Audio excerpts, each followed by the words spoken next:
episode of BTR Boxing Podcast's Career Profiles.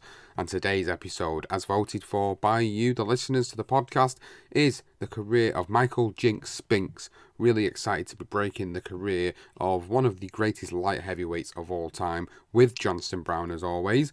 But before we get into it, please go and check us out on social media at BTR Boxing Pod on Twitter and BTR Boxing Podcast on Facebook. And if you've not already subscribed to the podcast, you can do so by checking us out on Podbean, Stitcher, Spreaker, Player FM, Spotify, and on Apple Podcasts. Please leave us a rating and a review. It really, really helps us. So let's go into this episode, as voted for by you, the listeners of the podcast and the users on Twitter. This is the career profile of Michael Jinx Spinks.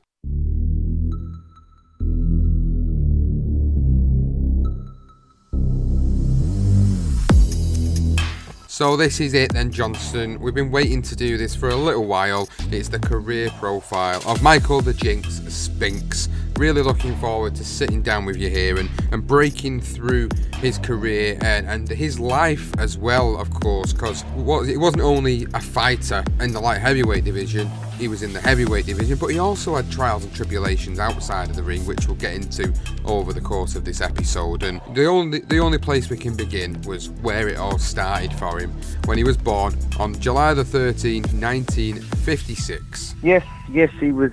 He grew up in St. Louis, a bit of a bleak neighbourhood. Basically the Spinks brothers grew up in a notorious housing project, which is the Pruitt-Igor housing projects, famous for its poverty, crime and racial segregation. First occupied in 1954 and then demolished famously with explosions. You can find it on YouTube. It's quite interesting, the projects in the mid-1970s. So he had a difficult upbringing with his family, living in a hard area basically, and a difficult time. Him and his brother, they had their own problems in and around with gangs. I've got a quote here where he sort of said he got beat up by gangs, different people's friends Leon beat. They would ask if you're Leon's brother, and then they'd slap him in the face.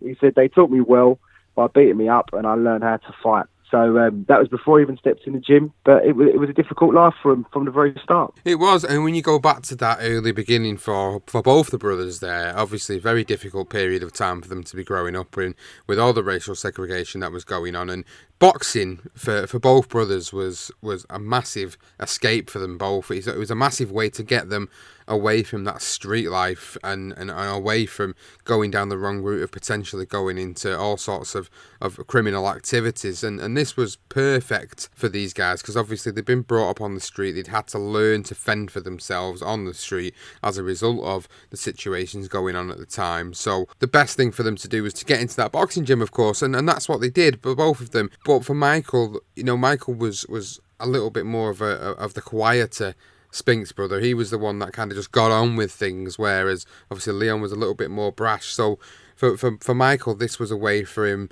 to defend himself. This was a way for him to get himself off the streets and get himself into something that taught him a discipline and taught him respect. And that's exactly what he did. And obviously he had a talent from a very early age. And as the years went by and he started to become more prevalent in the boxing gym, he eventually worked his way into a position where he got himself into one of the most famous Olympics, especially for the Team USA, of course, was the 1976 Olympics. Was where I think Michael Spinks' name first came to prominence as a fighter and as a person. The same with his brother as well. Yeah, definitely. I mean, just before that, he did mention a guy when I was sort of doing my homework. He mentioned a guy called Jim Merle, who basically taught him the basics of boxing. So taught him how to use his speed and how to bob and weave. And it was actually, there was a funny story that he put out there.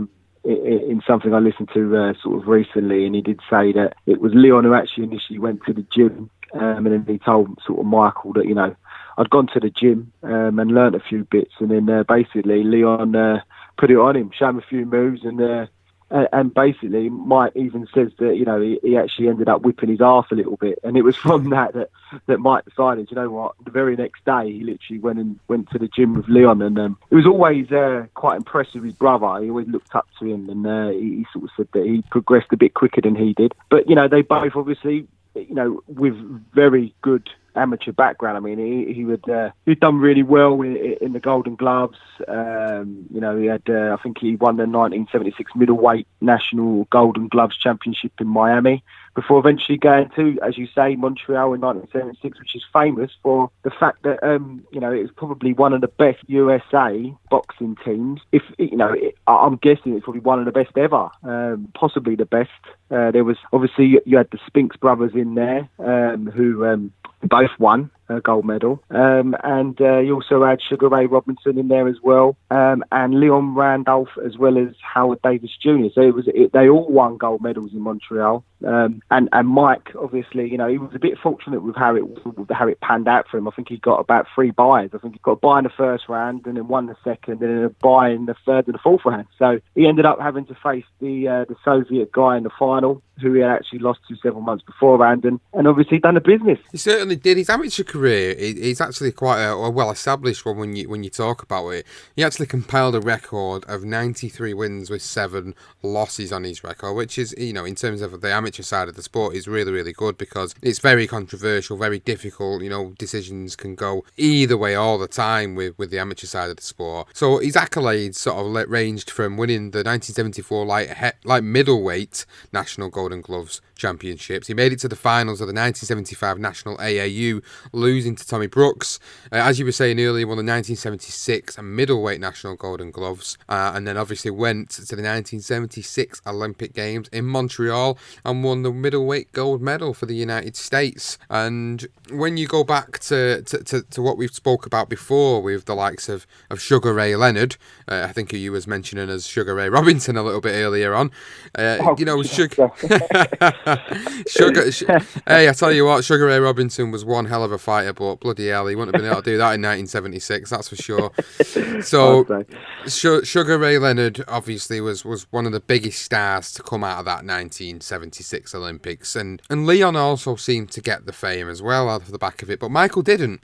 I think the strange thing about this story and this career profile is, with the Olympics behind him and obviously him winning that gold medal, he returned to work. Returned to work in a chemical factory in St. Louis, scrubbing floors and cleaning toilets. And that was something that I'd never really known about Michael Spinks, his life and his career, until I started to really dig into it, for this episode. And I was really shocked to sort of see that, out of all the fighters over the years we've seen in the Olympics, this guy was just humble to the fact that he just decided, right, well, I've got nothing at the end of this gold medal. There was no one screaming for him to turn him professional. It was just a case of, I've won the Olympic gold medal, I'll go back to my day job at the chemical factory. And that was absolutely crazy. It's crazy to even think about that now in this day and age, of course, with every product of the Olympics coming out of it. They all eventually turn over within 12 to 18 months of competing, and the contracts are always there for them, but this was a different era and different period of time, and it wasn't always there for everybody. So we've seen the success of Sugar Ray Leonard getting all these big contracts and all this money off the back of it, and then there's Michael Spinks, who just went to go back to his minimum wage job, which was, again, a bit of a strange one. Yeah, it really was. I know he did go back, obviously went back to his job, and he cared for his mum. I don't think his mum was too well, so it was like a main carer as well. And I did find a quote where he actually said that I didn't want to turn pro right away. I didn't think I would make it as a pro. Maybe the Lord meant for me to do this and cash in on my gold medal. It stands alone for me.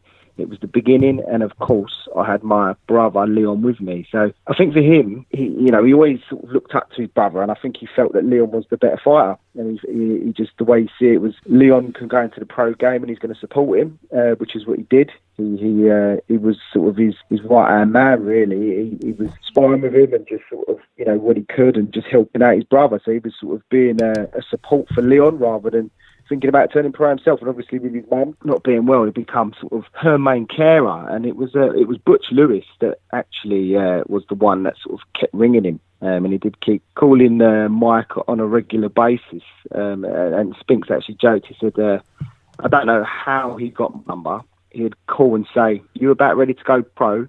Which Mike would reply, "No, not yet." And then after about 6 months, Mike eventually decided it was time. and he told Butch, he said, let's go and let's turn pro, basically. And Butch Lewis was actually he was Bob Arum's top rank vice president, so that's who he was working with at the time. That was before he went out on his own in 1978. So obviously he turned pro in 77. But yeah, it was Butch Lewis that obviously sees something in Mike that Mike didn't see, and he decided, you know what, I'm going to keep pestering this kid because I think he's going to do great things, and he was right. And he turned pro April 16 in 77, first fight against Eddie Benson. So let's just explore that relationship with Butch Lewis, because that was a very significant relationship throughout his career. And I'm not going to jump too forward in terms of his career itself, in terms of fights, etc. But I mean, more so the relationship with Butch. Obviously, it was Butch that got him in to going professional, but Butch wasn't just a guy that was getting him into the professional game. He was a guy that was looking after his career for the majority of that career, and making the sort of right investments. And although this is not a career profile of Leon Spinks, it's going to heavily feature him because of the comparisons of the two brothers, really. You know, Butch Lewis was there to guide Michael Spinks' career and guide his finances, and as we explore later on how things ended up, in the early days he managed his finance so well that it really helped get Michael on the path for a future outside of boxing as well. And that's something that is always questionable when it comes down to the sport. And we've always talked about certain promoters, and you in particular, how you mentioned about, you know, the promoters are always in it for themselves, and sometimes the managers are out there to kind of take as much as they can from the fighters and then do a runner on the guys and leave them with nothing. But for Butch Lewis, at that first sort of few years of Michael's career, it was very significant because he was investing money into sort of bonds and things that were going to get a return on them. So it was always sort of setting him up for life after boxing as well, which I found really interesting, because there's not many of these guys about anymore that are there to kind of give that advice. And obviously we're talking about a completely different period of time. Like I say, the 1970s is totally different. So to have someone there at that time was huge for him. Obviously having Butch Lewis there was massive at that stage of his career. And obviously his early professional career got off really well. You know, with the first year, 1977, he competed 6 times, with obviously 6 victories in that first year as a professional, beating guys with mixed records, of course. He wasn't expecting him to go in there with 50-50 fights in his first 10 fights, of course, but no, he got some good victories under his belt in that first year in 1977, which it set him up nicely for what we was going to see over the course of the next 8 to 9 years throughout his career. He was a really, really unorthodox fighter, and that's something that we'll explore as some of the fights come up, some of the big fights of his career. But that first year then as a professional was big for him. And also a little fun fact as well, he's actually made his debut at a venue called the Aladdin in Las Vegas. Yeah, he did, the Aladdin Paradise, Nevada, US. Yes, it was on actually a heavyweight that a lot of our followers like. He was on the undercard of Ernie Shavers, who KO'd Howard Smith in 2 rounds. And I mean, the one thing I did find quite interesting with Mike Spinks is obviously he fought at light heavyweight, and he fought in his debut at light heavyweight. He actually weighed 108 pounds, which is interesting. You know, these were the days before you had a super middleweight that was recognised super middleweight, and before the cruiserweight. So, you know, the light heavyweight was the division just below the heavy. So weighing in at 168 pounds, he probably would be fighting at a super middleweight if he had turned pro today. And obviously, yeah, he did. You know, as you say, you're not going to stick him in straight away with any real big names. I mean, he beat a few guys. All sort of, he had those fights in 77, didn't he? Sort of turned pro in April, and he had quite a few all the way up until sort of October. So he sort of had 6 fights. You know, I suppose the one guy with a sort of, they all had pretty much winning records, but the one fight which sticks out for me is the Ray Elson fight. He was a 15-2 fighter at the time, and he got rid of him in 1 round. So, you know, he was doing well for those sort of through 77, and it was sort of as he moved into 78. The problem with Mike was that which I didn't know, and I later found out, was that he actually had knee surgery. Which sort of delayed his career in 1979, and that was the reason why he sort of had the one fight in 1979. Sorry, so it's the one fight he had in 79, 2 in 78, and then one fight in 79. And basically the knee surgery just delayed his career. And also, his brother, Leon, was actually he was struggling a little bit with drugs and alcohol. He did actually fight on the Leon Spinks Muhammad Ali. The first fight, he was on the undercard against when he fought Tom Bisa, and which was on 15th of February 1978 in Las Vegas, the Hilton. So he was on that undercard, and as I say, his career did take a slight delay. Yeah, and it's something I didn't know either, to be fair. I didn't know that obviously with us being of a certain age and, this being 2019, some of this information is quite difficult to find out. You look at the record and you wouldn't have put two and two together as to why he only had that one fight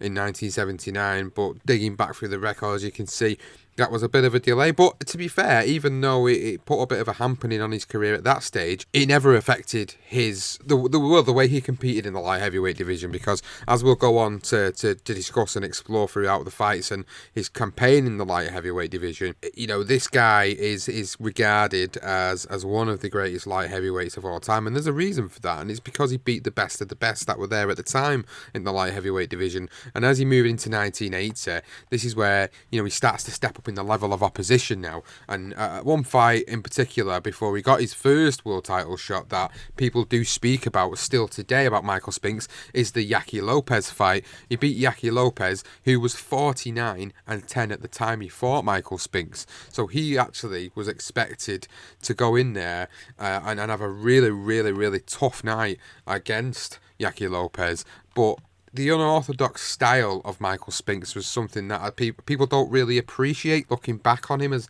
a fighter. And as we explore later on down the line when he moves into the heavyweight scene, there's a lot of people that remember him for certain reasons and not for the reasons as a professional fighter and what he actually did down in the light heavyweight division. But there, when he got into the ring and he beat Yaki Lopez, that was, for me, that was a big victory. That was the first significant victory of his career, knocking him out within 7 rounds. Spinks looking to conclude matters here.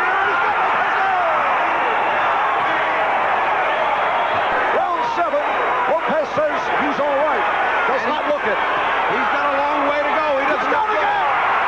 2, 3, could do it. It's all over. It's over. It's over, and Michael Spinks has done it. He had to fight me differently. He fought all the rest of them.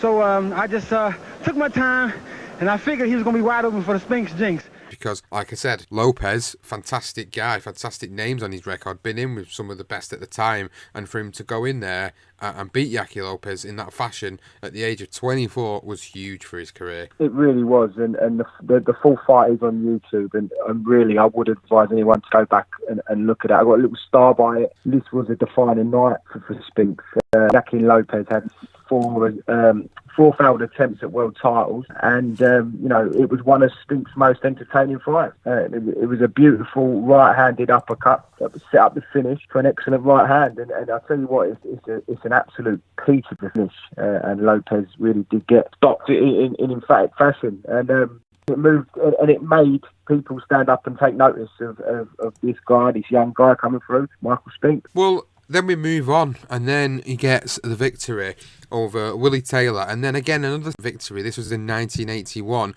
against former light heavyweight champion Marvin Johnson. This, for me, again, watching back on this particular fight, just sort of led me to believe that if you're watching Michael Spinks at this period of time, you're starting to get very excited about the potential of this guy becoming a light heavyweight champion, because he goes in there, he beats a guy who'd had 4 failed attempts but shown he was at world level in Yaki Lopez, and then he goes in there and beats a former champion in Marvin Johnson. So this, for me, was another, I don't want to say he's defining, but I do want to say it's certainly significant on his path to becoming an undisputed light heavyweight champion of the world. Johnson out of the southpaw stance, working effectively. On the inside there, you see the way he scores with those rights and lefts, quick chopping blows right there. Spinks not getting any foot movement. Ring small, 17 feet 5 inches. Oh, good right to the belly. That hurt by Spinks against Marvin Johnson. That's the way to do it against Johnston. Eddie Mustafa Mohammed proved that. That kind of blow will slow Johnson up in a hurry. Minute 10 seconds left. Good left! It came from nowhere. It was a left this time. It was not the wanted right. Johnson had left himself wide open. When you fight the way Johnson was fighting, this may be it. It is it. A tremendous left hook knockout by Michael Spinks in the 4th round. The unofficial time, a minute 16 seconds. This kid can punch.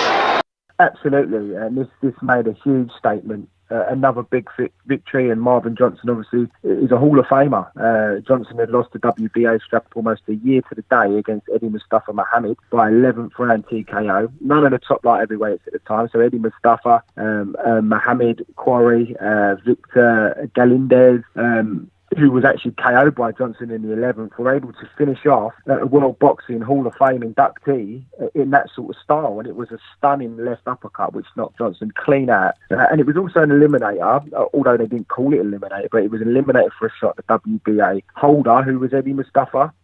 And basically, it put him in pole position to move on to fight Eddie Mustafa. It was his next fight. And Mike does say after, he said, I saw the picture perfect left hook, and then I took it. I don't think anybody would throw a better left hook, Spinks said. And he basically said, hey, if he got up, then I would have quit that day. So, you know, it was an absolute belter of a shot. And Marvin Johnson, again, as I say, no one did that to Marvin, and he got rid of him before, and it was just brilliant. And again, another one on YouTube, please check it out. It is just a stunning finish from White Spinks. So that led on nicely to what was going to come next for him. His shot at the light heavyweight title against Eddie Mustafa Mohammed, WBA World Light Heavyweight title, 18th of July 1981, and this again is available on YouTube, so go and watch these fights that we were talking about in the episode, because these fights are so underrated, and I can't stress enough how underrated some of these fights are.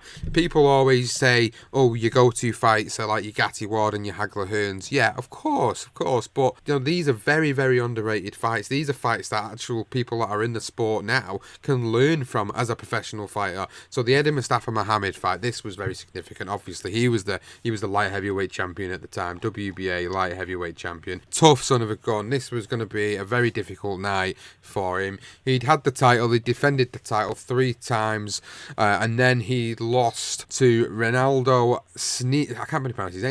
Snipes or Snipes in May of 1981, and then got in the ring obviously with Michael Spinks in July of 1980, and it was a brilliant fight. It was an absolute brilliant fight, and if you go back and watch that fight, you'll see the levels that he'd stepped up in. So if you're listening to the episode now and you're thinking to yourself, oh yeah, I want to go and watch these, what I would suggest is go and watch them sort of in chronological order of Spinks' career. Watch the Marvin Johnson fight and then watch the Eddie Mustafa Mohammed fight, because you'll see the difference in the levels that he stepped up to. And this was a great night for him, because he actually went in there and did a really good job picking up the title and beating Eddie Mustafa Mohammed. He actually dropped Mustafa Mohammed in round 12, and then obviously went on to beat him in a 15-round decision. But Johnston, I know you've watched it, I know you've looked back on it. What a hell of a fight this was. This, for me, is an absolute must-see. Eddie Mustafa Mohammed, again, another Hall of Famer.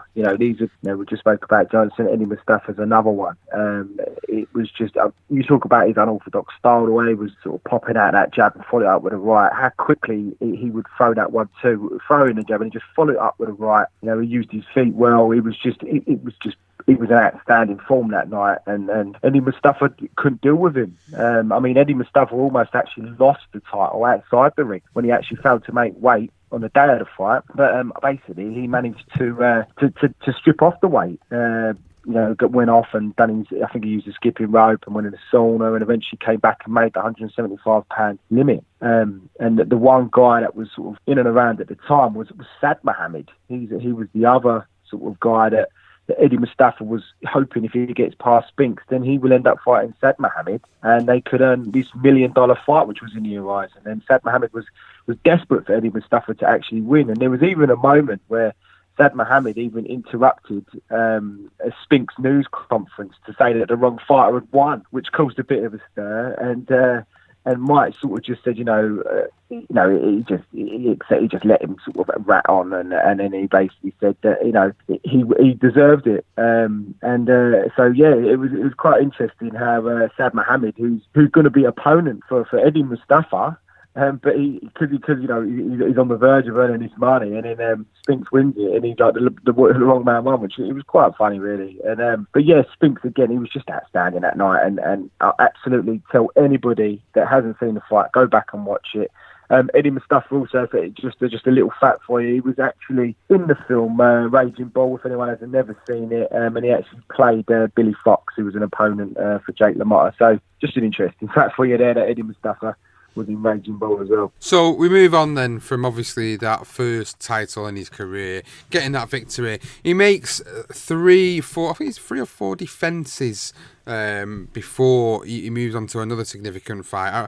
I think it was around, in fact, it was around about 5 defences he made of that title, picking up TKO victories against Johnson, Mustafa Wazaja, Murray Sutherland and Jerry Celestine, picking up all them victories, fighting in the Playboy Hotel and Casino in Atlantic City, defending his title in what a great place to defend your world light heavyweight title, in the Playboy Hotel and Casino. I bet that was an interesting night afterwards, weren't it? Definitely, but going on to the fight with Dwight Muhammad Kwai, I think this is where we need to sort of touch on some of the somber moments in the career of Michael Spinks, because prior to this fight being made in his life, it was a massive turnaround, because unfortunately his wife had passed away due to a tragic car accident at the age of only 24 years, leaving him with only a 2-year-old daughter at the time. And I honestly, I never knew this. I never knew it. Obviously, I know a lot about certain fighters and some significant parts of their careers, but it was something I never knew about Michael Spinks, is that he lost his wife so young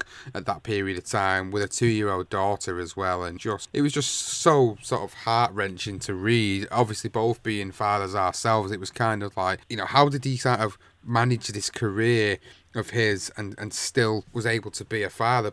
He had the help of Butch Lewis there. When I was talking about Butch Lewis's relationship with Michael Spinks earlier, this was something significant, because after the passing of his wife, Butch Lewis was there. He was looking after the money, but he was also looking after his daughter as well, which I thought was a nice little touch at that period of time. The fight with obviously Dwight Muhammad Kwai was massive. It was a big money making fight. It was for the undisputed light heavyweight championship. At this time, there was only 2 titles available. So back in the day when we all talked about the best fighting the best, there was only 2 titles available at the time, WBC and WBA. And Dwight Muhammad held the WBC and Michael Spinks held the WBA version. This was the first one of the first big sort of undisputed light heavyweight bouts in boxing, and what an absolute fantastic fight and fantastic night.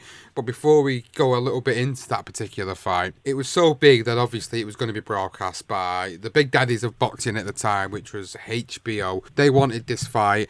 It's been rated as one of the best fights in the light heavyweight division of all time, and there's a reason for it, because it's absolutely fantastic. It really was. It's an absolute stun. It was billed as the brawl for it all, and I mean, it was just before the fight with Johnny Davis in sort of September 1982. If anyone, that fight is a lot of these Spinks fights, they're all on YouTube.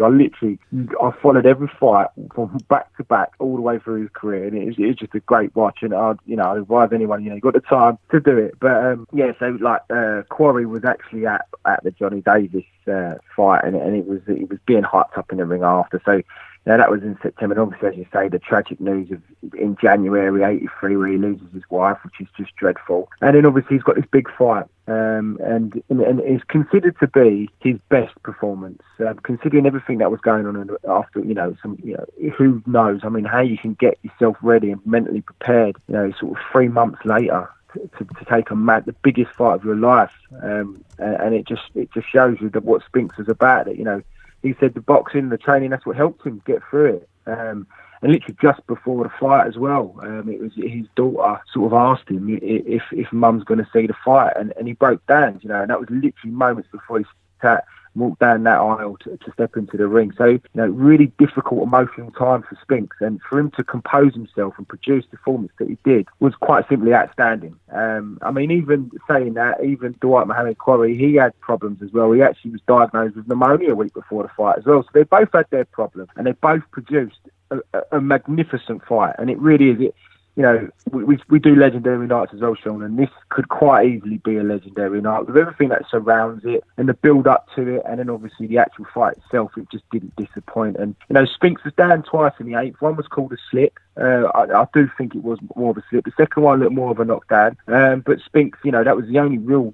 Saying that, it was a very tight fight. But Spinks, the way he just popped at that jab, he dominated with that jab. It was, I tell you what, he had power in both hands as well, Spinks. And what a magnificent fight it really was. And it was undisputed at the time, as you say, and the 2 titles on the line. And as I say, it's definitely one that maybe we should be looking at and putting in the poll, because it really was a fabulous fight. And one other thing was, it was actually. They kept calling him Dwight Braxton on the footage, and the reason for that is because Dwight Mohammed Quarry, which he changed his name from Dwight Braxton, is basically because of the selling aspect of it. It was everybody knew him as Braxton and not Quarry, so that was why it was always, you always hear Dwight Braxton on the footage. So yeah, just an interesting point. They've done it just to earn some more money for the fight, basically.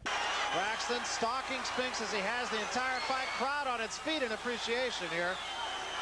Braxton still unable to find him. The left hand over the head of Michael Spinks. And Dwight Braxton is running out of time. He doesn't have that much time, Barry. And then here, a fighter gets very, very desperate. This is the best time to frustrate a fighter. When time is running out and you know your head on points and he knows he's behind, Spinks doing the right thing. This is boxing. Spinks still on his bicycle, trying to stay in the middle of the ring. It would appear that would be all he would have to do to win this fight. And he's doing a good job. You can see how much time Dwight Braxton has left. 23 seconds. Still trying to get his man on the ropes in the corner. He has said, if I get in there, I'll win the fight. Well, he has about 15 seconds left to prove his point. There was a good left hand by Spinks. And Braxton finally gets Spinks into the corner, but it is a case of too little and very likely too late. It was a tremendously fought 15 rounds by both men. Yeah, understandably so at the time. Obviously, it's a way of selling it to the wider audience, of course. And massive victory for him, huge victory for him. And then we move into 1984. He only had one fight in 1984. I was retaining his crown with 12-round majority decision over Eddie Davis. Now, it was interesting that they actually set the rematch with Quarry for September of 1984. Literally a couple of weeks before the fight was scheduled to take place, he actually got called off because Quarry was injured during training. And also, it was in 1983, moving into 1984, that we had the inception of the International Boxing Federation, formerly the United States Boxing Association. So they had formed in 1983, and in 1984 they recognised Michael Spinks as their light heavyweight champion. So they'd obviously not been around too long. They were trying to sort of get this reputation of being a well-regarded, recognised governing body, or obviously Boxing Federation. So for them, this was big. They give Michael Spinks the title essentially because he was the one that had the best man in the division in Quarry at the time. So he was then regarded after that as the IBF World Light Heavyweight Champion, along with the WBC and WBA titles. So in the fight with Eddie Davis, he had all 3 belts around his waist, and obviously from there on in, this is where he has his last couple of fights before making that big jump up to the heavyweight division. So before we move on to that heavyweight side of his career and some of the significant things that happened there, I think it's only right that we should actually point out Michael Spinks is actually, on the history books, is undefeated as a light heavyweight champion. Yes, he was undefeated in one of its most glorious eras. You look through it. We've done the poll, and as our Charles he's the guy that I always say that he's the best light heavyweight, and it was in a great era. This was another brilliant era. You're talking, with all the Mohammeds, with Eddie Mustafa and Quarry and Sad Mohammed, who was also around at the time, and Spinks. You're talking about 4 excellent fighters. I'm talking Hall of Fame, world-class operators, and he was undefeated, as you say, rightly. He was just, what he did against the guys that was put in front of him is he got rid of them. He got rid of Eddie Davis. Also, another fight which was interesting because he was the brother of Johnny Davis, who he also beat. So it was 2 brothers as well, another another brother duo in the boxing at the time, sort of in the same division.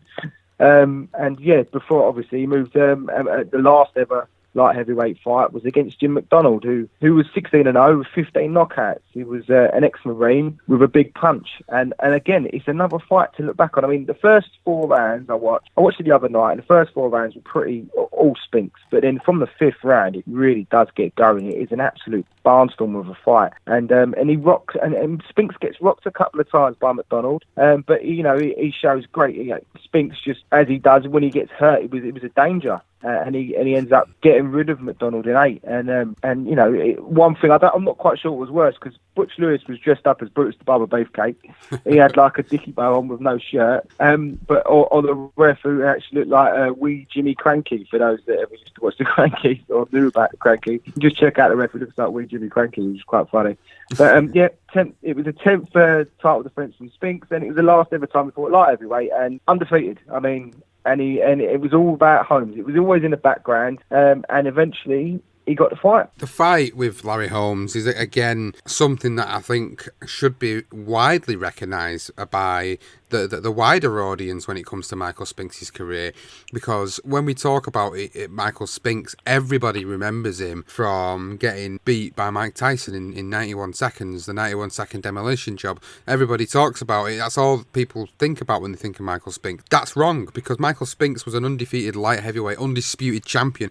That alone is a fantastic career for anybody, let alone for him to then move up to the heavyweight division and then fight Larry Holmes for the IBF title. I'm not too sure, I couldn't find anything in sort of the history books to indicate why he was given that shot at the IBF title immediately after moving up to heavyweight, but I'm making the assumption that it was based on the fact that he obviously was undisputed in the light heavyweight division, and the IBF was one of the titles that he held at the time, so they brought him up to heavyweight, which was always going to happen because of his size and his frame, of course, and he automatically got that shot at Larry Holmes. Did you see anything more about whether that was the case, whether he was just instated as the mandatory challenger for that? Yeah, I think what it was actually Butch Lewis. He was the one that was really pushing for the fight. He was obviously undisputed cruiser light heavyweight champ, and Larry Holmes was undefeated, chasing Rocky Marciano's record. So he just kept calling that Larry Holmes.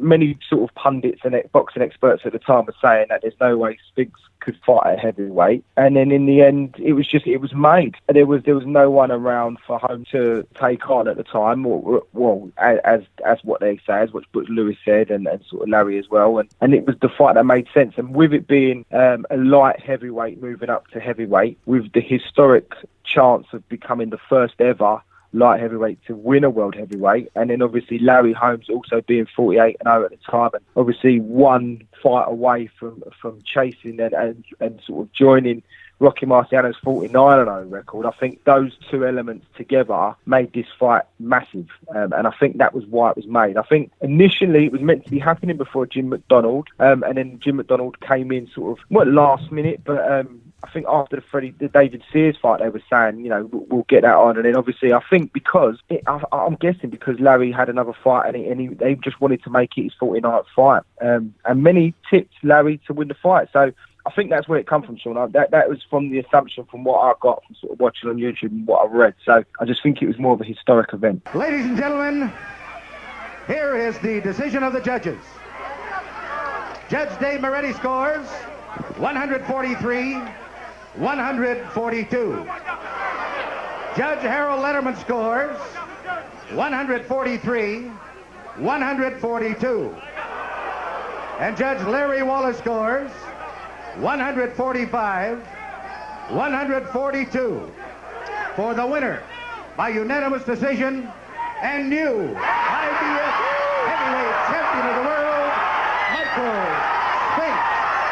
Well, it was a historic event, of course, because the winner was Michael Spinks. Michael Spinks beats Larry Holmes via a controversial 15-round decision. So this was big. This was big. And it was historic in the sense that not only did he move up to heavyweight, from light heavyweight, to win a world title, but he was also, along with his brother Leon, was the first pair of brothers ever to win World Heavyweight Championships. Only ever followed by Vladimir and Vitaly Klitschko, which I found insane to even think about. And I think it's a fact that unless you're an absolute boxing historian who's got that wealth of knowledge, you're not going to really know about this information. So the fact that he's come up as undisputed light heavyweight champion, undefeated, goes in there, beats a 48-0 undisputed, unbeaten heavyweight champion, should I say, chasing the record of Rocky Marciano. And let's not forget, Larry Holmes,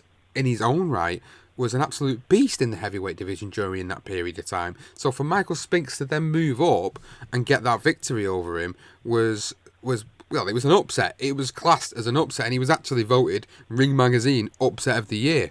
7 years a heavyweight champion of the world. When most people like Howard Cosell, Gil Clancy, Customata, and say Larry Holmes would never be the heavyweight champion, I went wrong somewhere, and I became the heavyweight champion. I went wrong by beating every challenger came. I went against all odds and became the heavyweight champion of the world. Coming into the last days of the fight, I was kind of upset because things that I was hearing from the Marciano family, especially his brother, kind of upset me. I think he's back in the back. I never like to take anything away from a fighter. And I think his family owes me a great deal for bringing this man back to life like I did for the years I did. Not knowing anything about Rocky, not trying to put him down, but I would. And it's so easy for me to do it. In spite of what anybody say, I do what I want. And this is probably why I lost, because I say it like it is, and I will continue to say it, and it take till the day I die. I'm 35 years old fighting young men, and he was 25 years old fighting old men. I can easily put him down. And I can easily say his brother in the back, he fought him. I mean, if you really want to get technical about the whole thing, Rocky couldn't carry my jockstrap. Yeah, it was a major upset. Most people, most experts didn't give Spinks a chance. You're talking about a big jump. I mean, the one thing you'll see is that if you watch, the whole fight is on again, is the one guy is Mackie Shilstone, who was actually a nutritionist that Spinks brought in 1982 for him to keep down the weight and to keep at light heavyweight for as long as he possibly could. And then what he actually did was he kept Mackie Shilstone as his nutritionist to gain the weight, to make sure he's able to compete with these big heavyweights. And it was quite, the one thing you notice, obviously it's 85, and some of the work and the stuff that Shilstone got Spinks to do, where he was sort of running sprints instead of doing your traditional non-stop road work. He was sort of running 800 metres and then having a minute break, and then 400, 200 metres, 100 metres. And it was almost like he was training for a decathlon, which is what I read, instead of sort of training for 15 rounds against Holmes. He was also doing weightlifting program, and it was like bursts. That's basically how he trained. And when you actually watch the fight, you can see sort of round 5, 6, and then as it went through, he's almost like blowing out of his arse, Spinks, when he's going into the corner, because of the amount of effort he was putting in the fight to make sure he keeps Larry on the back foot. And he actually said that was how the training regime was. It was like intense for 3 minutes, and then it was a break, or intense for bursts. So he said, I was panting, but I was in control all the time. And you could see from his performance I think he deserved to win the fight. And his speed was a major factor. And he jumped on Holmes from the off, and Holmes didn't really know what to do. I mean, the one thing we all know about Larry Holmes is that magnificent jab of his. He's one of the best jabbers in the world, and he was unable to get that jab away. Didn't really throw the right hand either. And I don't know if that was something to do with himself or if it was just the way Mike approached that fight. But, Holmes was massively disappointed. He felt like he won it. He clearly didn't. And then he come up with a quote, Larry Holmes, where he says, "I'm 35 fighting young men. Rocky was 25 fighting old men. To be technical, Rocky couldn't carry my jockstrap," he said, and he was hugely criticised for the remarks, because he was, how dare you mock Rocky Marciano kind of. He reckons the actual fight itself was fixed. You watch it back, and I encourage anyone to watch this fight. It's a good fight again, and I believe that Mike deserved to get the victory, but a historic fight, and it was historic for both fighters, and obviously that might become the first to win the light heavyweight and then go on to win the heavyweight, which is just magnificent. Yeah, no, it certainly is, and this is why I think genuinely this is why he won this poll. I mean, a lot of people, including yourself, I think, were surprised that this didn't go to Ezard Charles, and actually Michael Spinks got the vote on the career profiles poll. And, you know, when you look back at it and we talk through it, it makes it more prevalent as to why a lot of people probably voted for him. When you say it like that, it's actually massive accolades, really, when you think about it. So obviously he beats Larry Holmes. It was a unanimous decision, the first fight. Just correcting myself from earlier, it was the second one I was thinking of when it was a split decision. Now the second one was significant as well because obviously it was a rematch, and secondly it was part of that unification series in the heavyweight division that we've spoke about in previous Legendary Nights episodes. So they had this tournament with obviously all the champions eventually looking to meet for one undisputed unification fight, very much similar to what we've got with today's World Boxing Super Series, trying to get all the champions in there to all fight each other and go to the final with all the belts being sort of undisputed to one particular champion. We know Alexander Usyk, cruiserweight champion, he won all the belts in that division.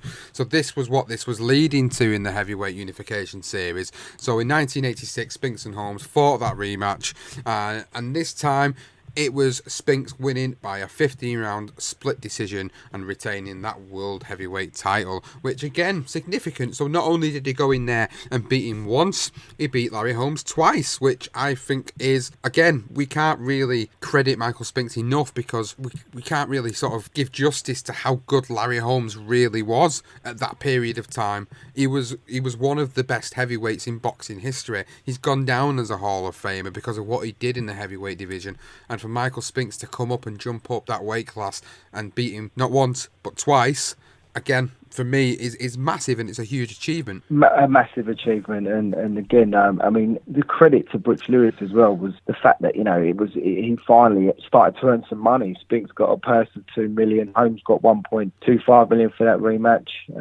and again, I mean, it was a closer fight. I personally probably, I mean, I've only watched it once, and I felt Holmes probably just edged it, to be fair, but again, Spinks, you could have gone either way. It wasn't really like it was nothing controversial. Obviously, Holmes felt like it was, and he ended up going into retirement for a couple of years following the defeat. And he even said, "HBO can kiss my big black behind."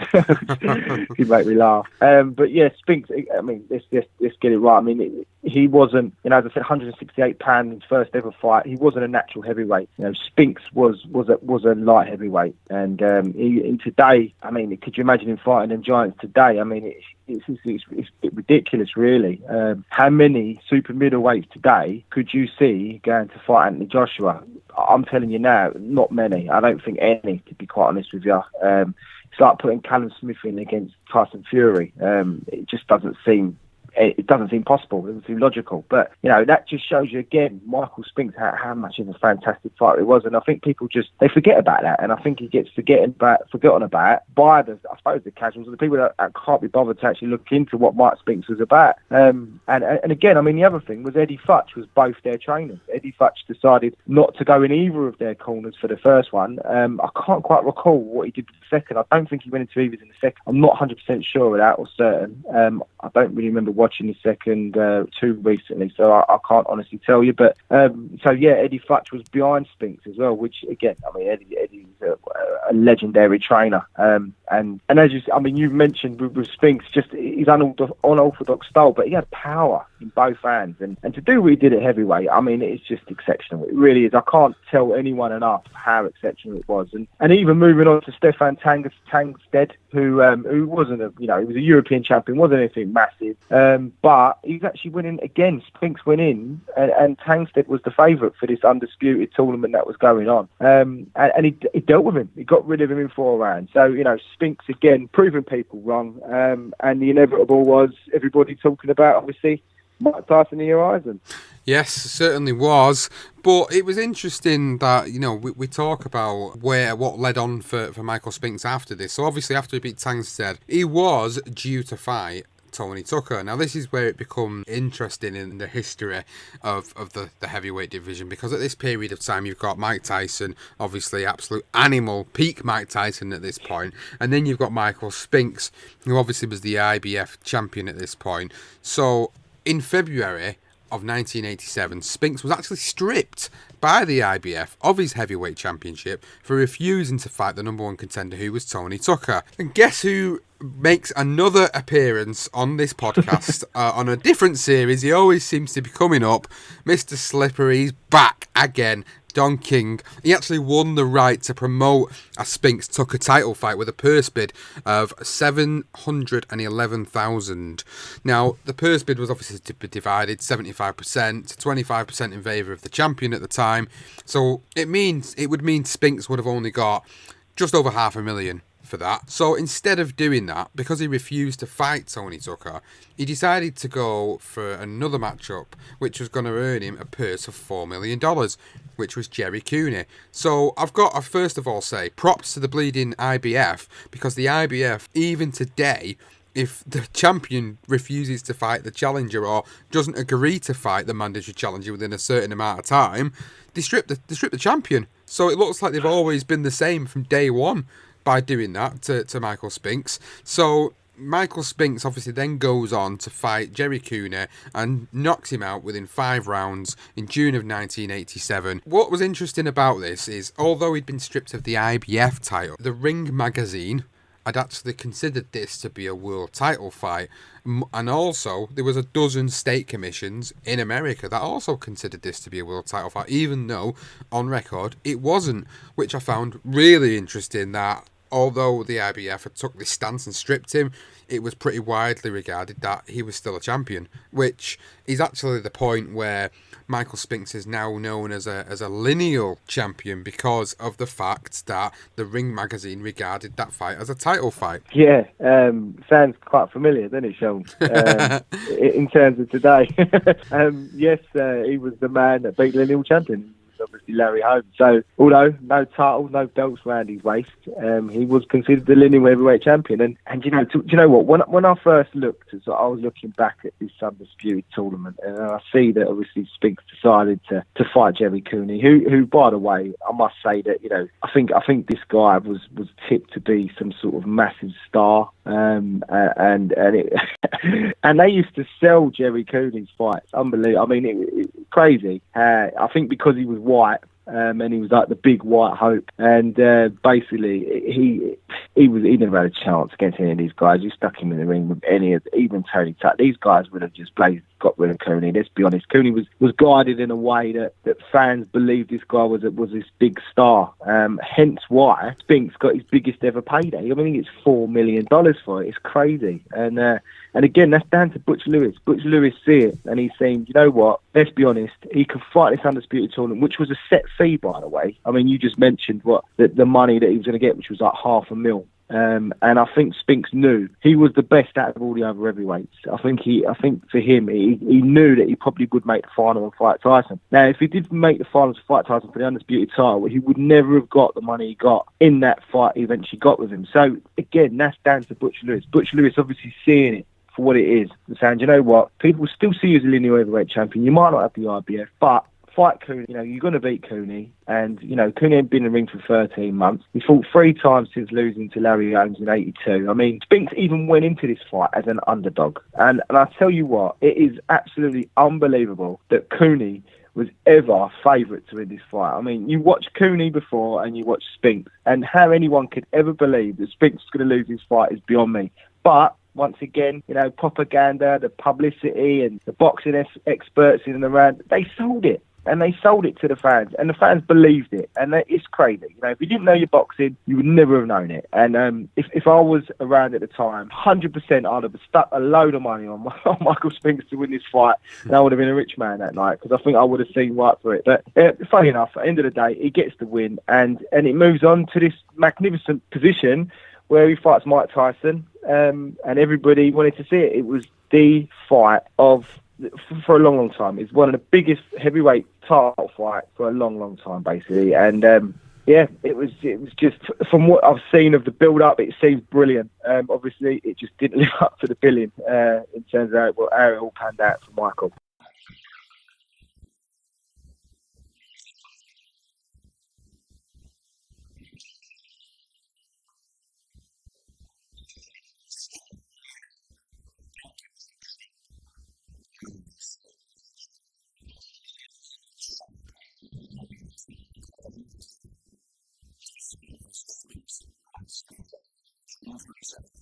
Well, it was actually billed once and for all. It was huge. You go back on the history and you can actually see some of the great hype for it. There's actually a great little advertisement that's been done, promo for it, where they've obviously kind of done it in a way where they've shot it where Tyson sort of stood on one side looking up at Spinks, because obviously he was the taller man, and they're both sort of saying a few words to each other. It's corny as shit. It's a typical 80s commercial, really, and an 80s promo, but actually it's really nostalgic to look at, and I really enjoyed looking back on that. You know, how it would have got you excited at the time for this, because obviously this was the undisputed World Heavyweight Championship, and that's not something that happens very often in boxing with the politics of it these days. So, you know, back at this period of time, this, you know, Mike Tyson, the undefeated young hungry guy against, you know, the former undisputed light heavyweight champion and regarded as obviously IBF champion going into this. Tyson was actually the IBF champion going into this particular fight because he beat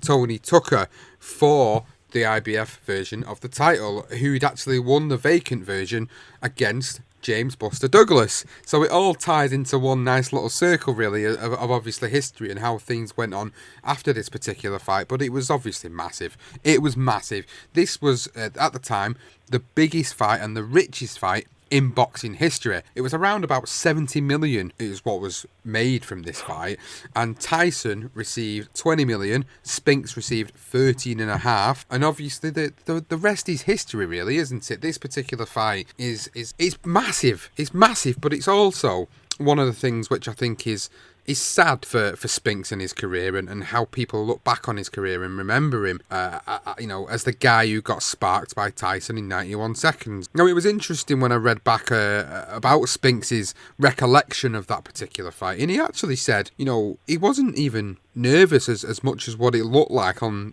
the footage. He actually said he went into the fight as he did for any other fight, but most people, when they watch the entrances and the demeanours and the way the body language was, you know, in the ring, it looked like Tyson had already won that fight before the fight had even started. And it was crazy to see the events unfold and watching back on it as one of them fights where you said it quite rightly, absolutely hyped up, massive fight, but in some respects didn't deliver the way people wanted it to because it was a one-round blowout. Yeah, and I'm with you. It really is. I mean, I'm just sort of running through Spinks' career. I mean, I was one that said that he did look petrified. I mean, he did look quite scared to me. I still think it today. I mean, he even turns around and he said in a recent, I don't know how recent, I think it was like a couple of years ago, he said, man, I wasn't scared one bit. There was always nerves and worries.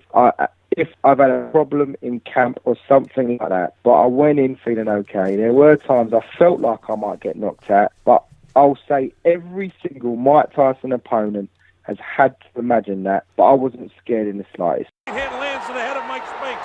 It's Tyson all the way here in round number one. Vicious shots to the body. Nothing really heavy landing yet, but he's taking them. The uppercut. Body shot. Down goes Mike Spinks for the first time. The count is up to 4 and 5 and 6 and 7 and 8. That was a body shot that took him down. Here comes Mike Spinks in. He leads to the right hand. Down he goes. I don't think he'll get up from this. Mike Spinks is laying flat on his back. The count is up to 5 and 6 and 7 and 8. He won't be able to do it. It's all over. Mike Tyson has won it. Spinks almost fell back through a dramatic first round knockout for Mike Tyson. Unbelievable strike. It came in the first round. So to his credit, he still to this day said he wasn't scared. He said that he knew he was up against it. Mike had the beating of him for power, strength and youth. He felt he had the legs, experience and speed, but his speed let him down. And that's how he sees it today. I mean, he gets questioned a lot about it, and it's probably one of the first things he gets asked, which is ridiculous, because, I mean, to be honest, I look at the Spinks brothers. I think Leon beating Ali, and I always thought of Mike Spinks losing to Mike Tyson. But sort of going through his career, you know, he spent over 21 hours in the ring without defeat, totaling 31 fights, 21 knockouts. He was the undisputed light heavyweight champion, defeated 4 Hall of Famers, made history by becoming the first ever light heavyweight champion to win a heavyweight title. Yet Spinks is always remembered to be that guy that got knocked out by Mike Tyson in 91 seconds, which is sad, because, you know, we're going through his career now, and he's just, you know, he's one of the best. He's one of the top boxers that will go down in history, and rightly so. I mean, the rumours are out there that apparently with Butch Lewis apparently spotted a slight lump in Lewis's gloves, and he asked him to be redone. It was nothing in there. It was I don't know, they reckon it's like an air bubble or something, or it was nothing basically. And it apparently pissed Tyson off, and Tyson was apparently hammering on the walls, and Spinks was in the other room, and he could feel the room shaking. And that's what the myth is that's what sort of scared Spinks before he walked out. I just think that whoever Tyson had fought that night in the heavyweight division, and you've got to remember that Spinks wasn't a heavyweight, I think he's going to do that to anyone. He was just a monster. And, you know, unless you're going to put him in with elite fighters like Ali and people like that, and Joe Lewis, then, you know, maybe it wouldn't have gone that way. But Spinks wasn't a heavyweight, and Tyson would have destroyed many, many heavyweights in the form he was in at that time. I think we need to put this the magnitude of this fight at this time into a little bit more perspective statistically. So I was talking about some of the revenue from earlier on. So it grossed around 70 million, which was 10 million more than the previous record holder, which was the Marvin Hagler Sugar Ray Leonard bout in 1987. $12.3 million came from the 21,785 line gate that came in.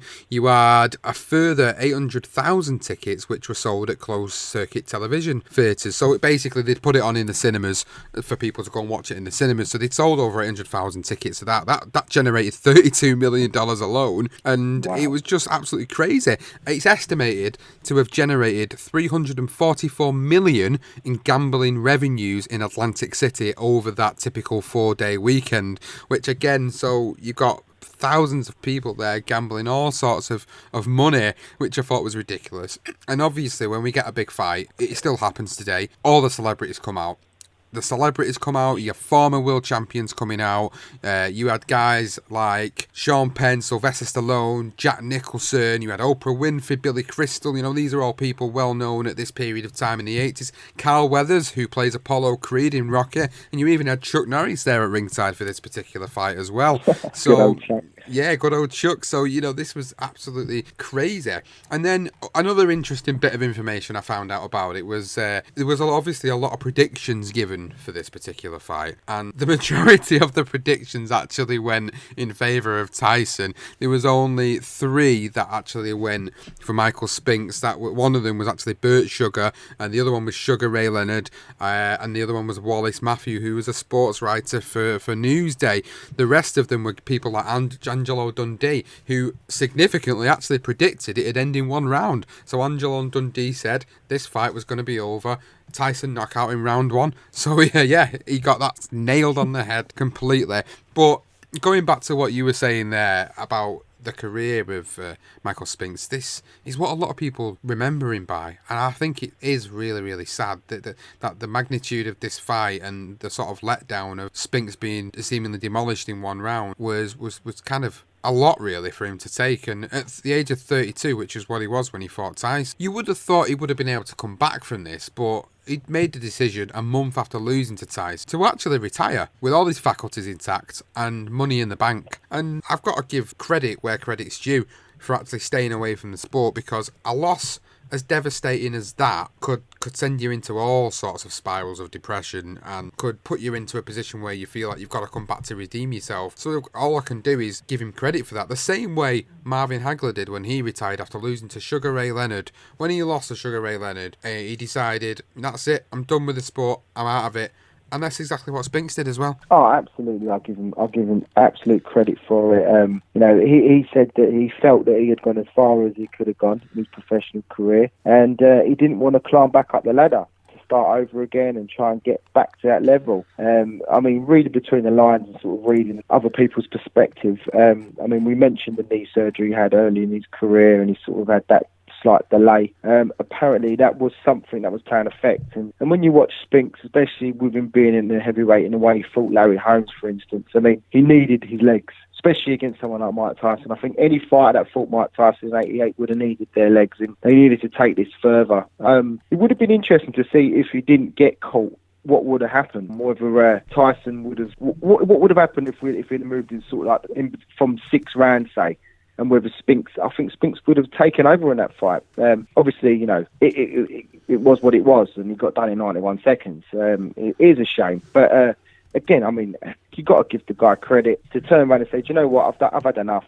And it says something about him as a person, really. I know he had that traumatic moment in his life. You know, he was a single parent for a long time. I still believe he is. I don't think he ever remarried. I didn't quite dig too far into it, but I mean that's just so sad, really, what happened, and you can't even think about it, you can't even fathom the thought of something like that happening, and I think from that, and obviously from being brought up in a tough projects as well. So when people turn around, and I mean, I've been quick to say that he looked petrified when he fought Tyson. Jesus, you're coming through a life like that. I don't think Mike Tyson's going to scare you in a ring. So maybe I've probably jumped on the bandwagon with it as well and thought he did look petrified. But I've got to give him his absolute respect for the fact that he did walk away from the game, and he's quite happy to be quiet and just living off the money that he's earned. And that's just, you know, you don't see it very often. The amount of times we speak about fighters that just continually fight throughout their careers and then start losing to guys that they should never ever be losing to,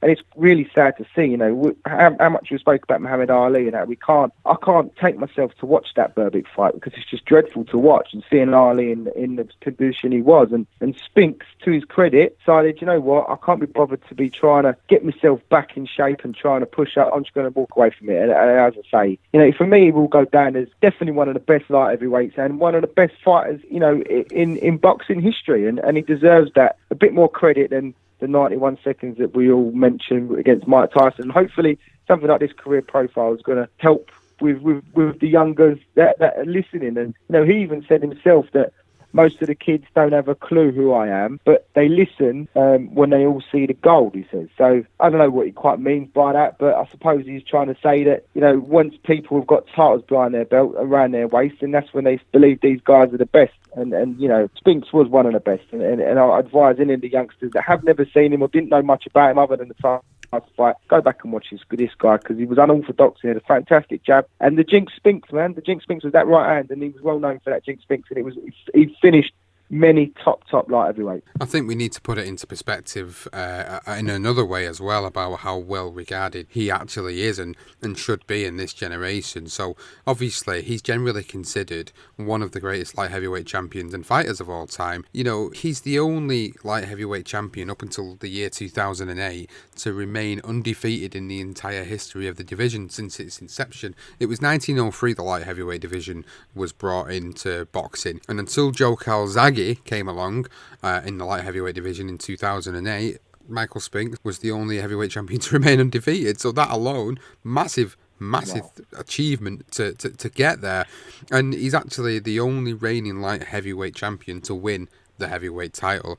And the Ring magazine in 2002 actually ranked Spinks as the 3rd greatest light heavyweight of all time, behind Ezard Charles and Archie Moore, who obviously were both in that poll as well. So, you know, he wasn't just that. He'd actually won the undisputed light heavyweight championships in a period which was so deep for competitiveness. And you were talking about obviously the 3 Mohammeds earlier on in the light heavyweight division, who obviously were tough men. And I think, you know, if they were around in this period of time, you know, like with the likes of Kovalevs and Bivol and obviously your Gerdviks and Terbievs, you know, any of them would have give any of these current guys an absolute run for the money, 100%. So, you know, the fact that the Ring magazine have ranked him in there, they've ranked him in also the list of 100 greatest punchers of all time at 42nd, and also 80 of the best fighters of the last 80 years, which was released in 2002, and he was ranked at 41st there as well. So, you know, he was actually regarded as one of the great fighters in boxing history. And I think doing the episode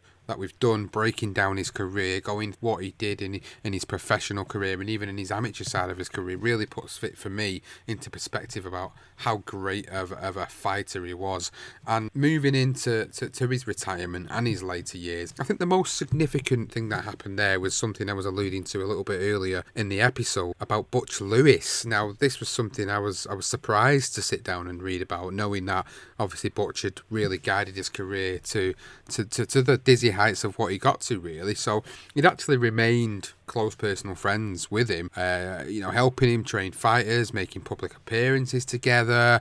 And 2011, Butch Lewis passed away. He died from natural causes. And then it was reported around that time that Spinks had actually sued the Lewis's estate, alleging that the promoter had failed to properly manage more than $24 million Spinks had earned in the ring, and that he violated their agreements, and that Lewis was continuing to manage Spinks' money and pay his living expenses for the rest of Spinks' life.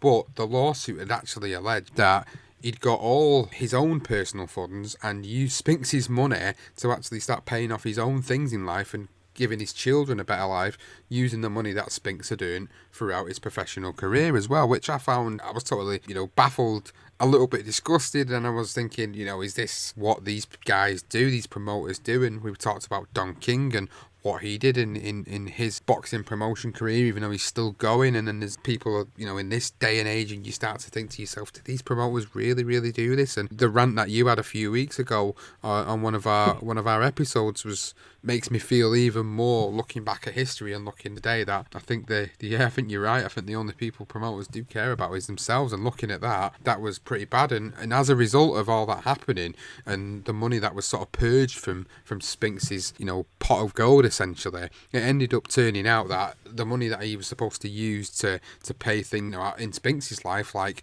medical bills and health insurance, was actually, turns out he weren't paying any of them. So up to $50,000 a month were going unpaid. So Spinks had to actually invade his own pension, his retirement funds. He had significant tax penalties, and he ended up basically putting a lot of his money back in bills that had not been paid.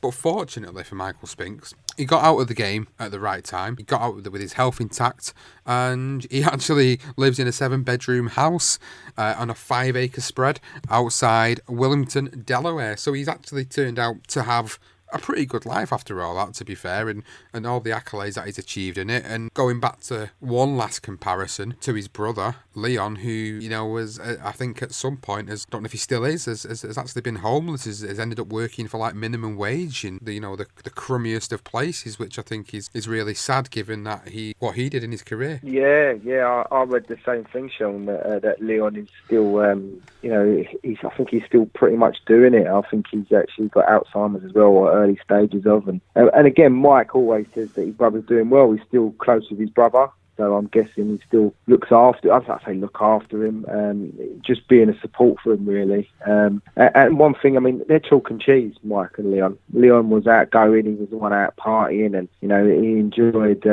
his life in terms of the party life and the high life, the fast life. Whereas Mike wasn't like that. He was very reserved. He was a laid back character. He's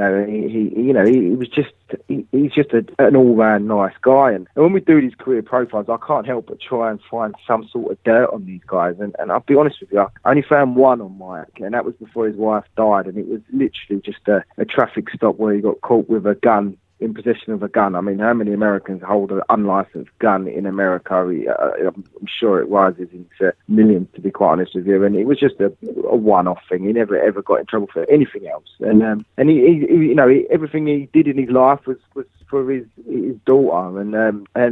And as you say, it's great. He's still got all his faculties, and he just keeps himself to himself, basically. He's not extravagant in any way. You don't find him on television being a pundit or an analyst. He's literally quite happy to live his life and to be quiet, and that's what he wanted. And even from the point when he took forever to turn pro, he was quite happy. Again, he was happy with his gold medal, and he thought this is as far as it's going to go. And he's just a nice guy by the sounds of things. And what you read and what you listen to from other people, and how other people speak highly of him, even those that were in the Olympics with him, they always say how much of a nice guy he was. But he was a leader as well. Many said that he was a bit of a leader. He could get a group together, could lead it all. So it just shows you that this guy, Mike, he was a nice guy. And he also was, for me, one of the best light heavyweights. Not the best light heavyweight, as I say, as are Charles, Archie Moore, Bob Foster, Tommy Longren, even Billy Conn. They're all up there. But for me, Spinks is definitely. I'll pick my top 4. He was there. He would have been 3rd or 4th for me. But that being said, just looking back on his career, and I'm pleased that he was voted for because it gave me the opportunity to watch his career and look back on all his fights. And I urge anyone that who don't know much about Mike, is to go back and have a look at him as a fighter. As I say, the jinx, and he had power in his left, his right, he had the fantastic jab. He was unorthodox, yes, but he was very significant in what he did, and he was just basically an all-right nice guy and a fantastic light heavyweight. And people should always remember for that rather than the 91-second destruction of Mike Tyson, which Mike Tyson would have destroyed many in '88. So nothing to be ashamed of, and it's good to see Mike, as you put it there, still living in his 7-bedroom house and enjoying life, which is brilliant, and that's great news. So I hope everybody that's listened to the career profile of Michael the Jinx Spinks has really enjoyed going into a deep dive about his life, about his amateur career and professional career, and what he did afterwards and what he's up to now. We've really enjoyed sitting down to cover his career, finding out not only what we already knew, but a lot more about the career of Michael Spinks. So if you have enjoyed it, of course, please go and let us know on social media by dropping us a tweet at BTR Boxing Pod. Let us know your thoughts on this particular career profiles episode, and as Michael Spinks as a light heavyweight, where would you rate him in terms of best light heavyweights of all time? Also, you can find us on Facebook. You can leave a comment on the page and on the episode. Please press the share button or the retweet button on both of them platforms and get this episode out there. If you've not already followed us on any of the available podcasting apps, you can do so. Find us Apple Podcasts, rate, review and subscribe, and you can find us on Podbean, Stitcher, Spreaker, Player FM, Spotify as well. So thanks very much for listening. You've heard the career profile of Michael the Jinx Spinks.